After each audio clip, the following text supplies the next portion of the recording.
Hey guys, and welcome back to Brexit. Brexit England, Northern Ireland and Eastern Europe.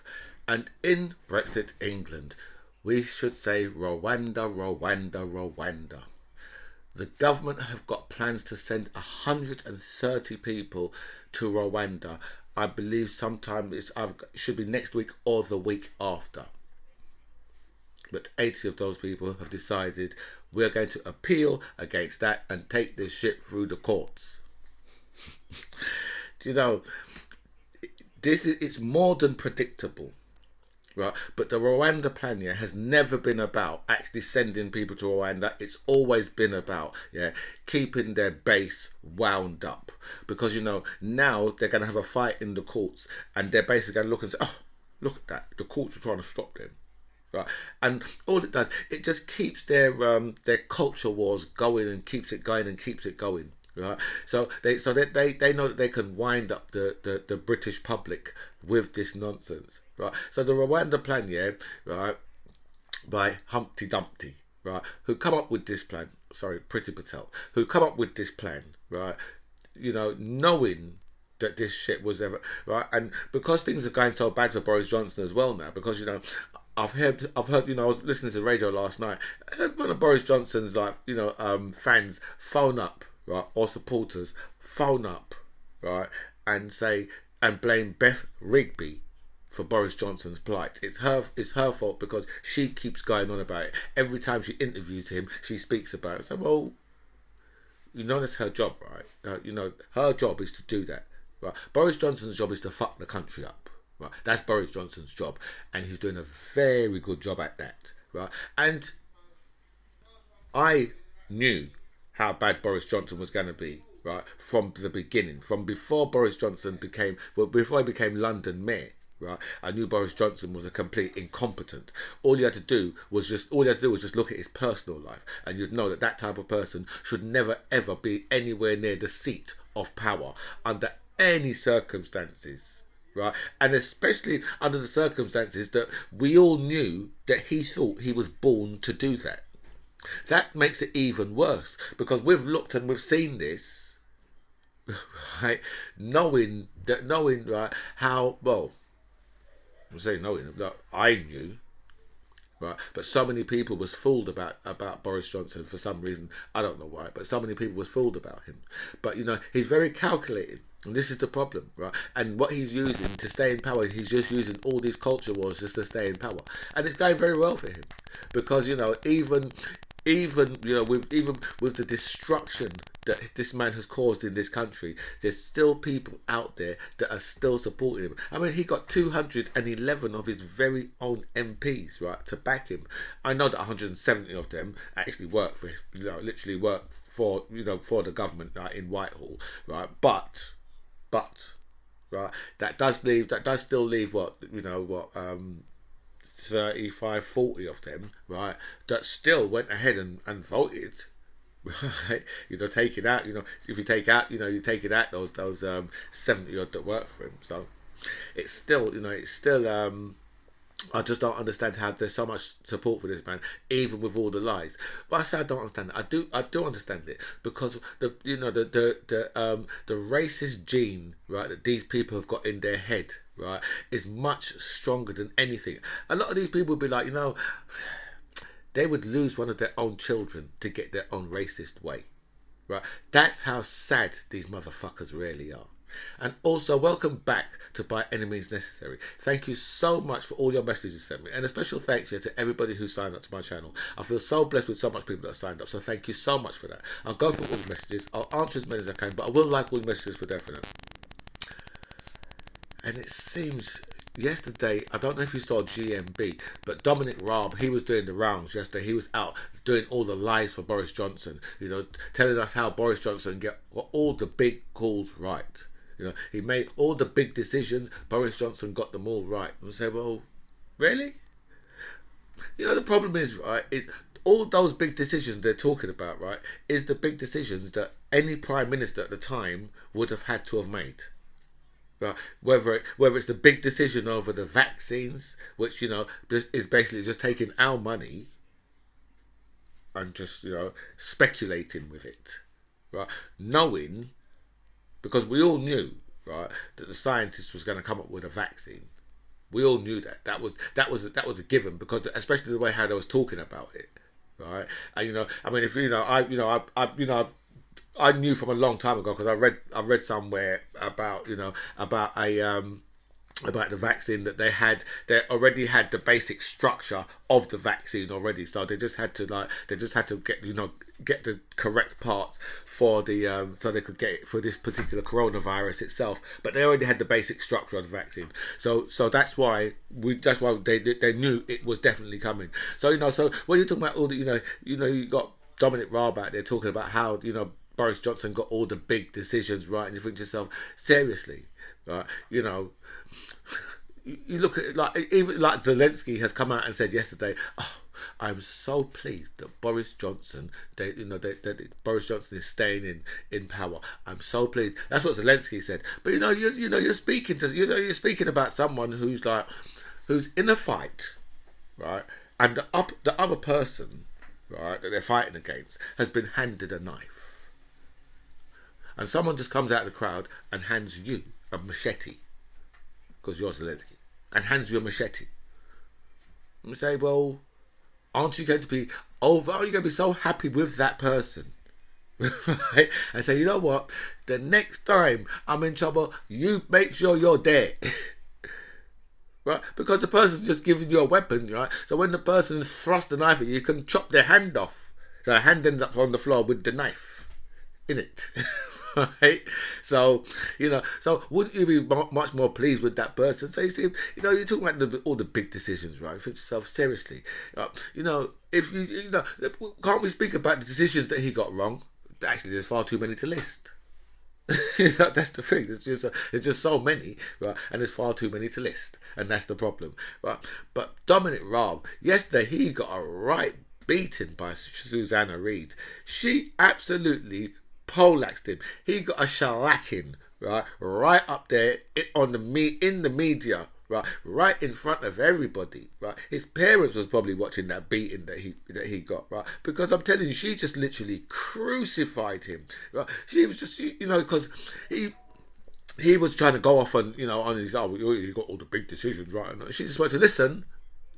She just interrupted him, right, and said, yeah, well, listen, you don't need to interrupt me. She went to him, listen, I know exactly what you're going to say. Yeah, you're going to say he got all the big decisions right. You're going to mention Ukraine. You're going to mention the vaccine rollout. I've asked you a specific question. Can you answer that?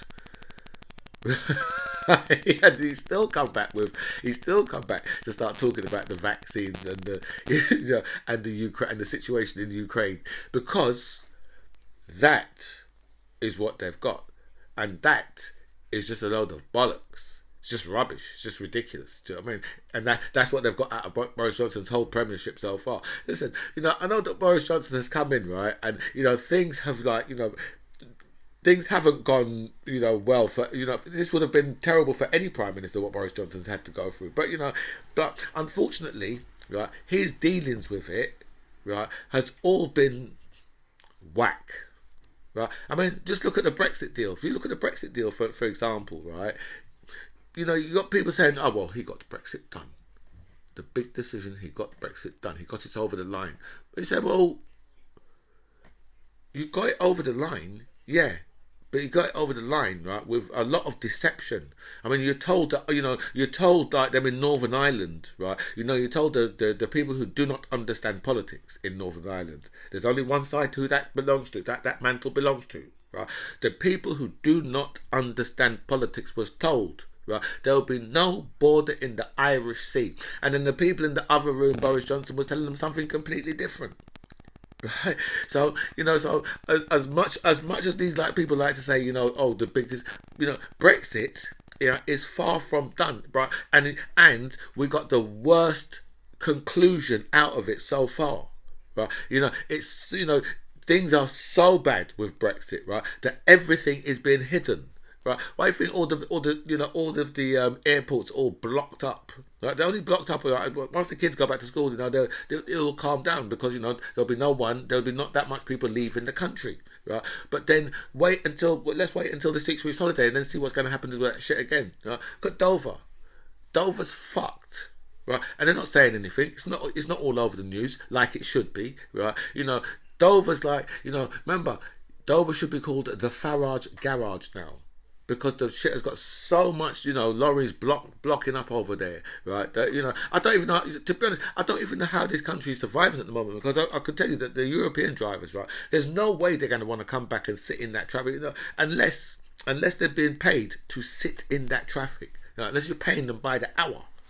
Right, for every hour they sit in that traffic, right? And there's not much companies that's going to want to do that. So I don't even understand how they even got shit running at the moment. But things must be so expensive, right? For all these companies who are importing all the stuff into this country, things must be so expensive for them, right? And they must be really, really struggling, right? And that's the reason why, we've got that's the reason why everything, the cost of living is just going up, right? And for us, it's going up much more than everybody else around the world, right? Which we shouldn't really care about what other countries are doing. Right? I don't live in America, right? So I have to look at our country and wonder why the hell, right, things are so shit in our country. That's the shit what I have to wonder. Do you know what I mean? I don't have to look. I don't need to look in Germany or in Spain, right, to know. What they've got their problems as well, right? But you see, a lot of them countries, yeah, they're subsidising a lot of this stuff. A lot of like energy cost or fuel cost, for your car or for your van, they're subsidising all that shit. A lot of countries, So we'll just have to see where shit goes from there. And last night, England had a 1-1 draw with Germany, which they had to come back, right? With a penalty from Harry Kane, right, who has just struck 50 goals now for England, which is a real massive achievement. Because he's still got loads of games left in him. I think Wayne Rooney got 50. Wayne Rooney got like 53 or 54, I think, right? So Harry Kane, he's looks like, because he's got the World Cup coming up. So, we should expect him to really get maybe 6 or 7 goals at the World Cup. This is what we expect. And the England fans, some of the England fans, have been arrested for doing Nazi salutes in Germany. That's the country that I live in. Not Germany. I live in England, where those fans came from, to go to Germany to go and do Nazi salutes. And then they wonder why. Right, that Gareth Southgate has said he's not going to allow black players to take penalties. He's given it some serious thought, because that's the country that I come from. Because I come from a country where they think it's okay to say, it's not racist here, but we're going to send black and brown people to Rwanda. I say it's not racist here, but we've had 30 years of policies, right, that was designed, right, to fuck up the lives of people who look like. But it's not a racist country. But Gareth Southgate has to say, you know something? I can't allow black players to be taking penalties, because the backlash, if they miss those penalties, the backlash is just too much. And, one of the reasons why they could miss is because of all that pressure. They're thinking about that, because that's what's in the back of their mind. And I guarantee you, that's what was in the back of their mind for each and every one of them when they stepped up to take their penalties last time. That's exactly what was in their mind. They knew that if they missed those penalties, right, they're going to be in real problems, right? And that's it just proved to be far too much pressure for them 3 young men, just far too much pressure for them, right? And that's why, because they're professional footballers. They don't miss penalties and stuff like that. Right? They're professional footballers, right? But when you put an extra burden on them. They haven't just got a burden of just missing the penalty. They've got the burden, right, of knowing that they're going to be racially abused, and really horribly racially abused, if they do miss that penalty. So it's a double burden that you're putting on them straight away, right? And that, right, as I said, it just proved to be too much pressure for them, and that's what happened.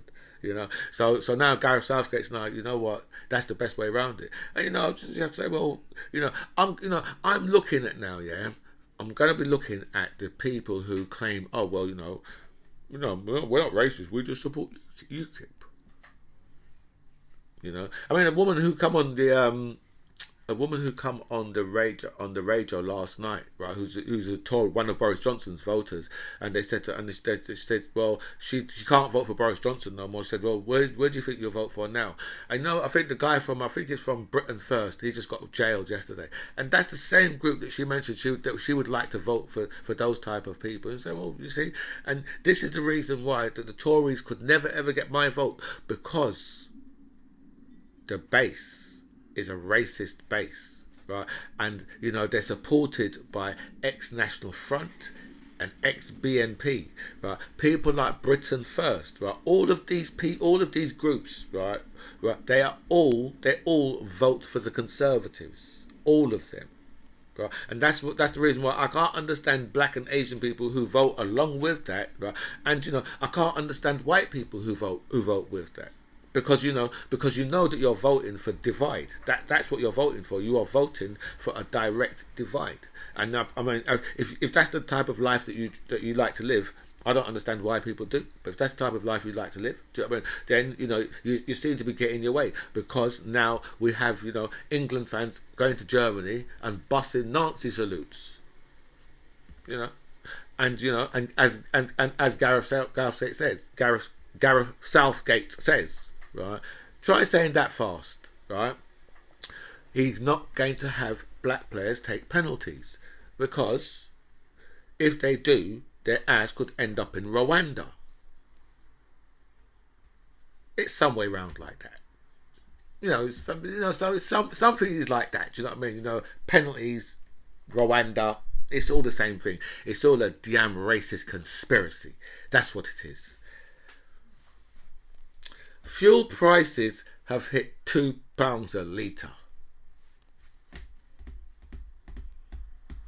Now, I blame the government. I don't care what's going on in the rest of the world. It's not my business. Okay? It's not my business. Right? As I've told you before, these clowns have completely lost control of the economy. Right, and I mean one of the main reasons why they completely lost control is leaving the EU. That's completely bamboozled them. That's a great word, bamboozled. That's good. It's completely done it. Right, it's fucked them up. Right, leaving the EU's made it so much worse. It's brought everything to the door as quickly as you like. Especially with Boris Johnson, because it's only taken Boris Johnson literally 2 years to get us to this position where we've got to pay £2 a litre. Right? Now that shit is really fucked up, because that affects everything that we buy. It affects our very own pockets. Right, and what gets me is like so much people, it's like they point blank refuse to see the link. It's not even like there is a link. It's a direct route, right, to Boris Johnson, right, and where these fuel prices have gone to. Right, it's a direct link, right, to Boris Johnson, and how this country, right, has flipped upside down, right, because Boris Johnson, right, decided he was going to lie to the whole country and the Queen, right, and drag this country out of the EU, right, and into a situation where they can't control the prices of anything, because there's nothing they can do now. They can't control the prices of anything, right? Remember, yeah, that if they was in the EU, yeah, there's certain restrictions that the EU can say. Well, they can restrict companies to do certain stuff, right? So being outside now, because remember, they wanted I believe it was a bonfire of all the rules. It's like when the British people say we hate the European Court of Human Rights. I say, well, the bit in there that says human. That's the bit you should be looking at. Right? Forget what the rest of it says. Right? The bit that says human. And the rights, of course. Human rights. Yeah, because that includes every last one of us. Right? But people over in this country are like, yeah, we want to take that away. We want to take away the European Court of Human Rights. Get rid of it. I'm saying, well, if it was something that's only good for humans, I can see why you'd want to get rid of it. Harry and Meghan decided to take a private jet that has a massive carbon footprint. You see, this is these people's problem, right? Where did they fly to? I think they flew to. I think they was flying to Australia because this jet, right? You can. This is, I think it's one of the only jets in the world that you can fly, that you can literally fly straight to Australia. I'm sure it must be. It's somewhere it's somewhere far they've flown, right? But it's one of the only jets in the world that you can fly that distance. But the thing's carbon footprint is just massive, right? You know, you'd need to plant a forest and a half after you've had one flight in that shit. But yet, for all these people continuously tell us about our carbon footprint and how the hell we're sucking all the air out of the atmosphere, and that we must go green while they stay whatever color they are. Red, probably, right? With the way how that shit flies, right? But seriously, I just don't understand these people at all. Do you know what I mean? But, they can preach to us, right? And the next thing, they're borrowing Elton John's aeroplane. Elton John's aeroplane, yeah, it's obviously it's going to be a jumbo jet, right? But it's not going to have it's going to have as much seats in it as Ben Salman's jumbo jet. Do you know what I mean? But it's just not going to be as gold. It will be as glitzy, just not as gold. And we have a summer of travel misery because the RMT have announced a 3-day strike that they said is going to cripple the country, right? And all of the people from the right wing have come out and said, how dare they? Who the hell do these working class people think they are, right? Wanting more money, right? And wanting their conditions, right, to be as safe as possible, and they would want to make sure that there's not a total job loss throughout the whole system, and they would like the whole thing to be taken back into public ownership, right? That's the whole system, right? It's not because what they do is they just give you bits of the system because they're quick to say now, oh well, it's virtually public. Right, but you're going to have bits of it, right? It's still massively in the private sector, right? Whereas every piece of it, right, should be in the public sector, right? There should be no private sector involvement in it, right? If anything, they should just say, well, you can run private trains along the same tracks if you want. We can allow you to do that, and obviously, if people want to use a more luxurious train, then they can jump on those ones. Right, but the main bulk of the service, right, and whether it's down to the tracks or whether it's down to the maintenance or the trains or the staff and the drivers and all of that should certainly be in the hands of the government. It shouldn't be in the hands of anywhere else, right? So these guys have been having talks for 2 years with this company, right, and the company haven't budged, even though, right, we was outside banging pots and pans and clapping our hands and telling these people how they're so essential and we love them so much. But as soon as they need a bit of extra money, they're like, oh no, you can't, there's no money, there's no money in the tank for you. There's none for you. No. Just like the NHS workers, when we had the cheats, they said, well, we can give you 1%. That's like your boss saying to you, you know what, I'm paying you the minimum wage, but if I could pay you less, I would. That's why I'm just giving you the minimum. That's like your boss saying that to you when they offer you a 1% rise. Right? It's like a good kick, yeah, in the unmentionables. Right, because where you get kicked, right, you wouldn't want to know where they're kicking you. You just like, ooh, because what we would do is you would wince, ooh, that's all you could do, right? When they say to you, we're going to give you 1%, and plus we're going to charge you to drive in the car park. Park your car in the car park, we're going to charge you for that shit too. And if you work in central London, you can pay the congestion charge too. Seriously, I don't understand how the working class will put up with it. But living in a country, yeah, where they all believe that they're conservatives, then what do you expect? Because apparently the conservatives now are the party of the working classes. Apparently, this is what I've been told anyway. Fish and chip shops. Oh no, hold on, I missed one out here. Boris Johnson will attempt to get his premiership back on track with tax cuts and something about building houses or some, some nonsense about that. And so, well, you still owe us 40 hospitals, mate, and 20,000 police officers. We're still owed these things, right? But he's going to get it back on track now. And you see,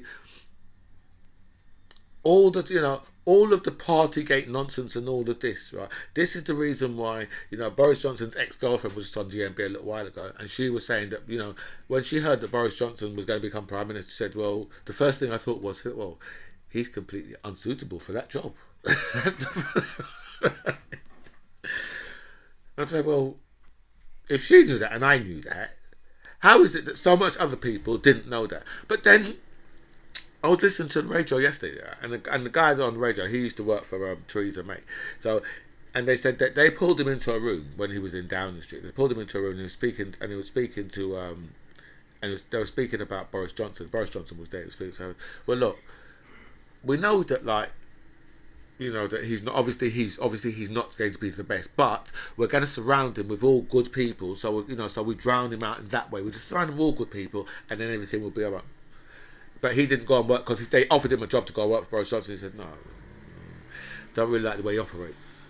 So, but Boris Johnson trying to get his because Boris Johnson at the moment, I mean, he's just swinging wild. He's blaming everybody else, right, for his predicament. And I think now it's giving him opportunity to get rid of Rishi Sunak, but Rishi Sunak is going to go very, very, very soon. Rishi Sunak's going to go, but Boris Johnson's got two by-elections on, I think, the 24th of this month, and very poignant dates because that's exactly 6 years since the Brexit vote on that date. So we're going to see what happens there. But I know that the Liberal Democrats are looking to turn over a majority of 24,000.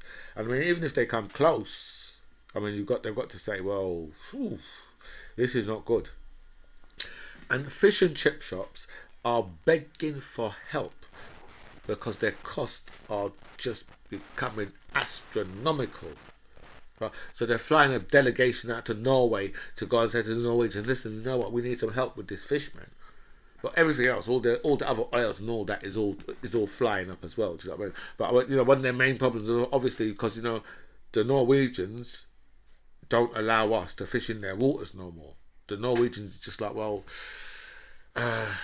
after Brexit, of course, because Norwegians was like, oh, what we'll do is we'll take the opportunity to now sell you to fish instead of you coming over here fishing out of our waters, right, and then taking it back with you, right? Because being in the EU, you get those benefits, right? And now, right, the Friday night fish and chips special, right, is at risk, major risk, right? Now you're gonna have to start, with those.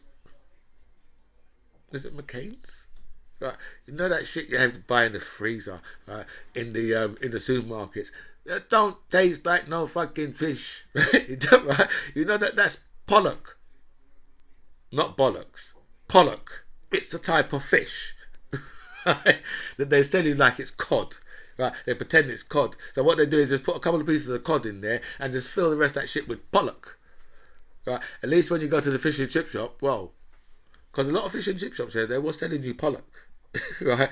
Unbeknown. But that's why you've got things like, trading standards. And, you've got and you've got obviously the things like the EU rules, because they would say, no. You need to sell people exactly what you're telling them you're selling, right? You can't sell someone horse meat. Thank you, Finders. You can't be selling people horse meat, right, as if it's beef, because they've done that. And we all ate it, right? All of us who are carnivores, we all ate it, right? And it was delicious at the time because we didn't know, right, that we was eating Black Beauty. We had no clue, right? And that, and to me, that's kind of sickening, right? It really is kind of sickening. Right? Not the fact that we're eating Black Beauty, because it could have been red rum, right? But it's the fact, right, that we're eating motherfucking horse. Right, without us knowing. At least tell us what the shit we're eating. At least let us know. Right? But these people are just like, we're going to feed them up some fucking horse meat. Right? No one's going to know. And then they got caught out. No, they're worse than motherfucking Audi with their emission scandals. The UK is set to turn its back on hated EU deal in the new bombshell bill. It's sort of Northern Ireland, right? So they, they want to turn their back on Boris Johnson's deal. Part of the big part of the big decisions that Boris Johnson got right.